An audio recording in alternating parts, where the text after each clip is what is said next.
വിശുദ്ധ മത്തായിയുടെ സുവിശേഷം 12-ാം അധ്യായം 9, 10, 13 തിരുവചനങ്ങൾ.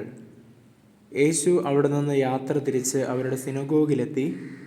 അവിടെ കൈ ശോഷിച്ച ഒരുവനുണ്ടായിരുന്നു. അവൻ ആ മനുഷ്യനോട് പറഞ്ഞു, കൈ നീട്ടുക. അവൻ കൈ നീട്ടി. ഉടനെ അത് സുഖം പ്രാപിച്ച് മറ്റേ കൈ പോലെയായി. ദിവ്യകാരുണ്യ ഈശോയെ,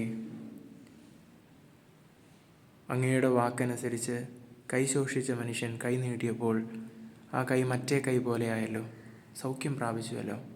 ഈശോയെ, ഞങ്ങളുടെ പ്രതിസന്ധികളെയും വേദനകളെയും ദുഃഖങ്ങളെയും ദുരിതങ്ങളെയും രോഗങ്ങളെയും പരീക്ഷകളെയും അങ്ങയുടെ കരങ്ങളിലേക്ക് ഞങ്ങൾ തരുന്നു.